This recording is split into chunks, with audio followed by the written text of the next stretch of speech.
Hello, Fort McMurray. Welcome to this episode of Let's Talk Lending. I'm your host, and my co host is. Barb Pinsent with the Mortgage Center Elite. And we have a special guest today. We have Nelson Barbosa.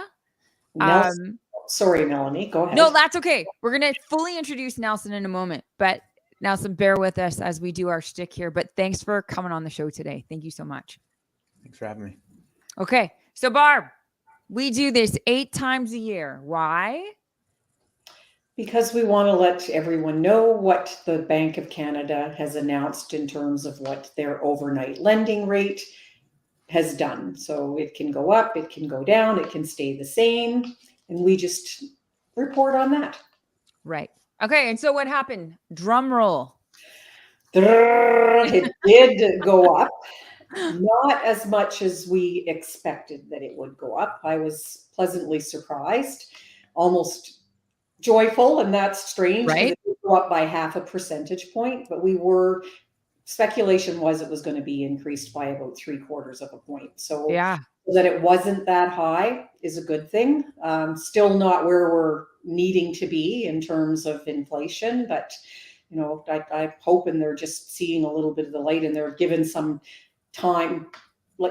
Let's absorb all these increases and see what that is going to do, because it lags, right? It's not an immediate effect. As soon as rates go up, everything comes to a standstill. So yeah, not to say that we're not going to see more, because we are still being told that yes, we will still see more increases, but not hopefully the 1% hikes that we've seen. And right.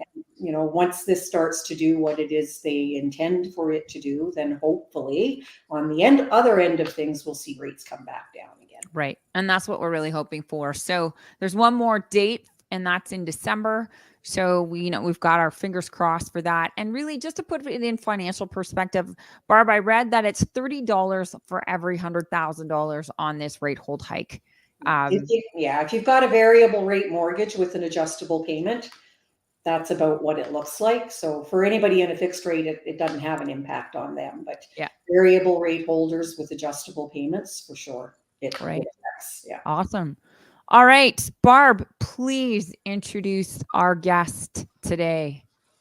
I'm happy to do that. Nelson Barbosa, Senior Financial Advisor with ATB. Nelson's been in Fort McMurray for a number of years now. Time flies. Can't remember when it was that he arrived exactly, but I do know that it's been a few years. And I'm just thrilled that he agreed to sit in and have a chat with us today. Of course, yeah. No, thanks for the time. Yeah, and technically, I guess end of 2010 is when came into town. So fortunate enough to know lovely people like yourself. So yeah, thanks for the invite. Oh, my pleasure. All right, so you're going to talk to us and explain what is happening and why it's happening, so people really understand on a global scale and a Canadian scale, and the influence on the market. So why these interest rates are changing and what's happening with inflation. Does that sound about right? Yeah, that's perfect. And to give a quick overview, initially the front half of the presentation is going to talk about kind of what's led us to this point and the reasoning behind it. And then we'll kind of get into kind of expectations going forward. But yeah, I've been with ATB for 16 years. 12 of those have been or in Fort McMurray. Try to get involved in the community as much as possible. Currently sit with the Northern Lights Health Foundation as their vice chair. Previously their chair for a couple of years there, and proud Rotarian. So that's kind of myself. Well, I guess the most important part: 2 beautiful boys, beautiful wife. Pretty fortunate in that regard. So everything else comes easy, I guess. So until we see some of the other charts, but yeah, if I can maybe get you to move along here. So if we kind of look at overall, there's some key themes to basically take into account. There is, inflation is still elevated. So even though we've seen these rate changes, or at least sentiment change, inflation is still considered quite elevated. The markets have continued to be volatile. Labor market remains quite strong, which seems like good news, but we'll get into that. And the central banks continue to raise interest rates, today being no different. Kind of moving on to the next slide. Again, when we're talking about kind of what's gotten us here, think back to when COVID hit, there was quite the spike in unemployment. As you can see on this chart on the left, it's kind of overlays the Canadian and US unemployment rate over top of each other. Canada did get quite aggressively aggressively high unemployment, as did the US. The US is feeling this. I guess they felt it a little more than say Canada for a brief period of time, and then quite quickly unemployment started to drop like a rock. Why? Because their economy was firing on all cylinders. One would say the same thing to Canada. I mean, we're seeing a lot of economic growth, hence why we're seeing unemployment at record lows still. Crept up slightly, but still at record lows.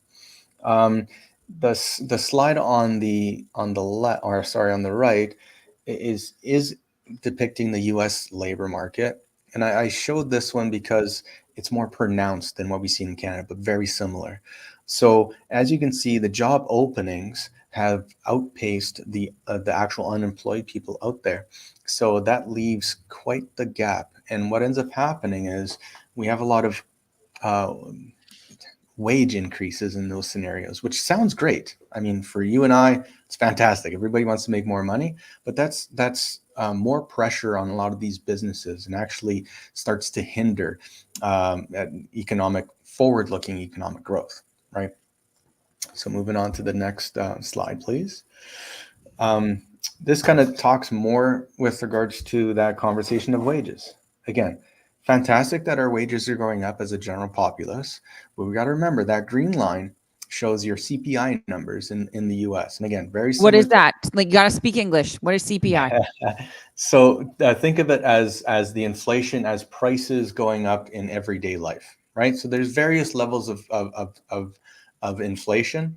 In this case, it's looking at core inflation. So basically what it would cost you to go and fill up the tank at tank full of gas, buying groceries, so on and so forth. Main thing to see here, that's the green line. It's gone higher than any wage. You'll see first, second, third, and fourth. Those are quartiles. What that is basically top quartile, top earners in the US, second top earners, third, and bottom earners. Nobody was saved, right? So basically inflation costs, or costs of everyday life, has outpaced everybody involved when we're looking at the averages, right? So that's kind of what brought us to this whole scenario, and what caused the Bank of Canada and the Federal Reserve to aggressively increase interest rates. Jumping on to the next, this essentially is showing us, and I'll kind of touch on the right-hand side. From COVID, whether it was COVID relief, whether it was CEBA funds for corporate entities and individuals. So COVID money coming into the system has caused us to be in an excess position. So basically, there's a lot more money in people's pockets today than there was prior to 2020 and COVID hitting, right? And you can see a gradual increase of personal checking accounts, essentially, think about it that way, from 2016 up until the end of 2019, and then things skyrocketed.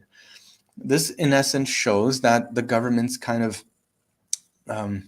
overfunded the people, right? Whether it was in Canada, as we see on the right, or the US. So nice and flat line leading up to 2020 in the US, and that's basically commercial bank deposits, the thick line, or the hard line, and then the tattered line is personal savings.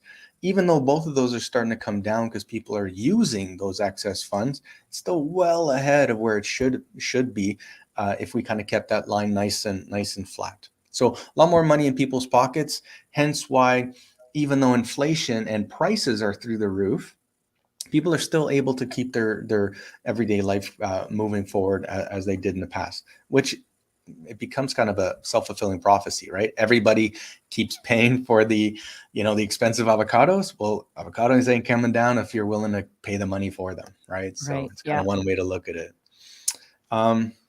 Moving on to the next. I promise not to be too too labored on this. But this kind of comes closer to home from what we're talking about here, gals. It's Xylo rents year-over-year change versus the CPI rent of residents year-over-year change. Think of it as this. The red line is talking about rentals across the board, whether it's Airbnbs, VRBOs, so kind of the daily rentals as well as long-term.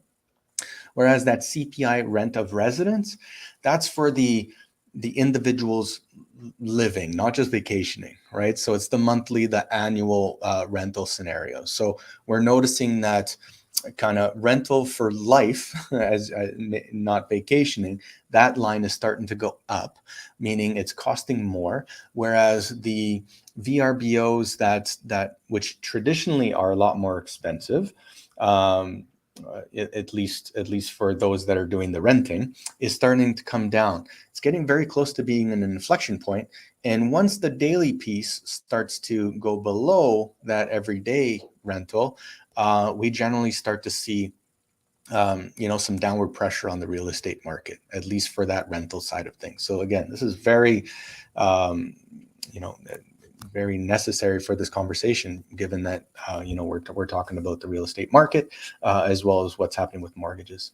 On a good note, I promised that it wasn't all going to be bad news. So on a good note, this slide next to it, the Global Supply Chains Pressure Index, sounds really fancy. Just think of it this way: what type of pressure is there in the supply chain? So whether that's pressure that we've seen early COVID, when they were talking about miles of ships off the coast of LA that couldn't get product in, that's a pressure in our supply chain. That's a problem. That's helping to drive prices up for a lot of our everyday goods. What we've seen is, as soon as that 2020 hit, spiked. Quick pullback, but then continued to spike up.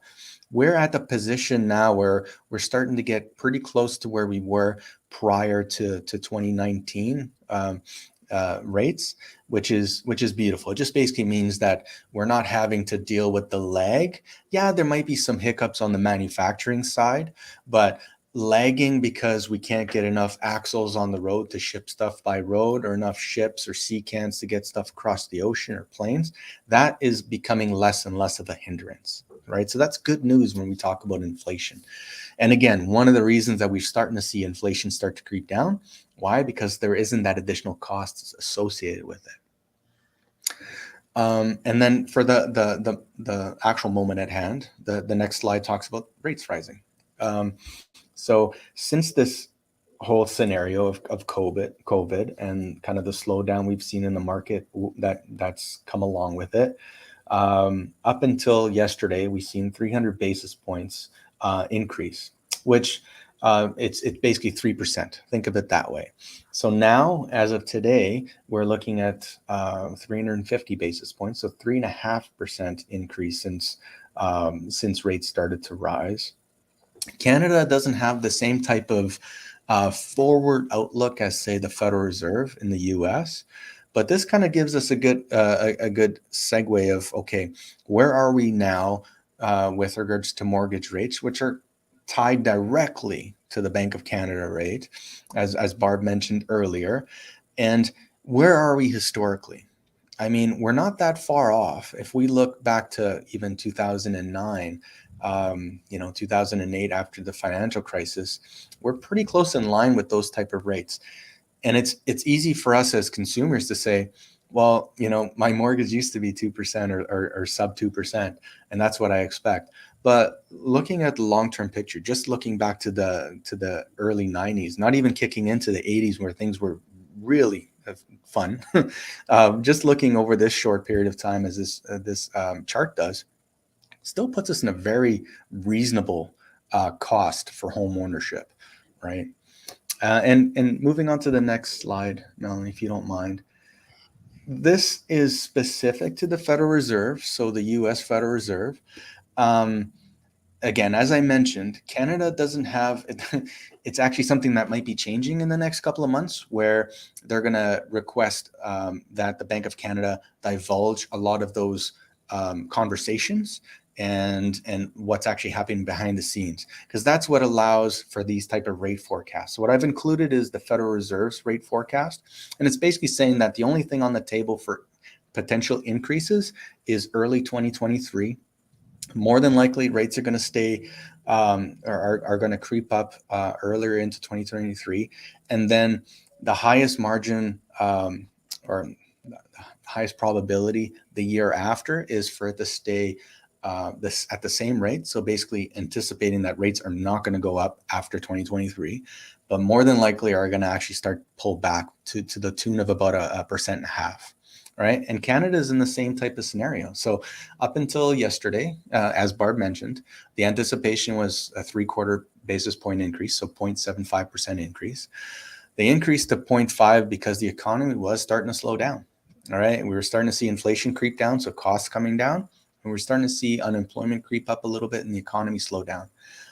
That is leading us to believe that this is kind of the last kick at the can for elevated rate hikes. 50 basis points still sucks. It's not fun. That was a big rate hike back in the day. We've kind of become accustomed to it where it's like, oh, it's only 50 basis points. No, 2-3 years ago, that would have been like maddening. But go forward, the anticipation is to see back to kind of that regular quarter point increase. So we maybe have 2 more quarter point increases ahead of us, like at least that's what the probability is kind of telling us. At that point, we're more than likely going to stay flat, if not start to pull back. So that's kind of a quick little breakdown on at least what I wanted to talk about. I did include, Melanie, as we mentioned, a quick little snapshot on the next slide here about commodities and currencies. I mean, we're tied to oil and energy, whether we like it or not. So if we kind of see what crude and WTI per barrel has done over the last month, we've actually seen it pull back at 11%, 3 months, almost 25% back. And again, this kind of leads to some of the commentary where those overall costs, because remember, that goes right to our bottom line, because that's been tied to gas prices going up. That's been alleviating over the last little bit, right? Anything on that side you'd like me to touch on a bit more? I don't think so at this point. I think, it's heavy, right? Like this is a lot of high level information. And I think, just bringing it home for people is like, there could be a few more rate hikes. And, Barb and I have been talking about this for a while. You're either paying your mortgage or someone else's, because, like rents are not coming down, because I think some people have been nervous about buying, or maybe their ability to buy has gone down a little bit. So the rental ability has gone down, vacancy rates, I think it's gone down a little bit. And so if you're paying $2,500, did I get my math right? $2,500 a month, times 12, what is that? Like, how much is that? Did we say it was like 30 grand a year that you'd be paying? 30 grand. Right. So you're either paying your mortgage or someone's equity, yours or someone else's. Right. Sorry, that's my cat Jake. Yeah, and it's easy to say that, at 5+% interest rates, that it just doesn't make sense anymore. But historically, I mean, we're still, just looking at Fort McMurray again, because that's kind of what we care about. That's what we deal with all the time. If we look back to 2008 to 2011, where home prices were, in relatively speaking, we're kind of in the same type of scenario, right? Because not only have home prices come down on average 250,000 since the top, and offsetting that, we've seen some increases in interest rates. It's a level playing field. But above all, when I look at kind of my recap, it's making sure that people understand that inflation or costs of goods and interest rates continue to be the main drivers of the market volatility we see in every day. Market, or the labor markets and consumption, so people buying, is still continually increasing. Why? Because there's a lot of savings in people's pockets. So if you're going to go and buy steak, you're going to buy steak because money's in your pocket. Right. Generally, when the Bank of Canada starts increasing rates, it's to make you think twice. But because if you put it on credit and it's costing you a heck of a lot more, you change those plans. Instead of buying the steak, you go and buy some ground beef instead. Well, with saving levels as high as they are, people aren't having that situation. It's going to take a Right. while before we start to see that, right? Yeah. And then, yeah, headline inflation is starting to fall due to energy prices, as I showed in the last slide. But it still remains stubbornly high inflation as a whole. So we're going to see the central banks continue to kick this can down the road about increasing interest rates. We just don't believe it's going to be as aggressive as it's been to this point. So hoping that alleviates a lot of pressure on the overall market, right? Yeah, Us as a absolutely. market. Yeah, absolutely. So let's find a way here to bring her home. And just the first off, Nelson, thank you so much for this incredibly valuable high levels. It's a high level conversation, but I think, you know, when you understand what's happening and why we are where we are, it just gives you some better education to make better decisions for yourself, whether to rent, whether to sell, whether to buy. And whether you want to do either of those two things, you know, Barb and I are here to help you. You can get a hold of us at letstalklending.com. You know, Nelson, cannot thank you enough. If people want to get a hold of you, how can they do that? Yeah, I'm usually kind of at the downtown branch here in ATB. That's pretty easy. But aside from that, it's probably email's the best way, and it's nbarbosa@atb.com. Or I'm not. See, I wish I was as fancy as you guys and had like the Twitter handles, the Facebook and all that stuff. But I'm pretty old school, so you got to call me. It's 780-799-6817. Hasn't changed for the last 12 years, so we'll keep it that way. Yeah. Awesome. Okay. All right, Barb, when's the next date we get together? December 7th. All right, ladies and gentlemen, December 7th, do us a favor, tag a friend, share this video. Let's get the word out about what's happening and why it's happening. If you've got more questions about, financial stuff, you can get a hold of Nelson at ATB. We'll make sure that all of his information is in the show notes here. And Barb, as always, thank you for being my partner in educating Fort McMurray on buying and selling real estate here. Thank you. All right, guys. We'll talk to you next time. Thanks for watching. Sure. Bye.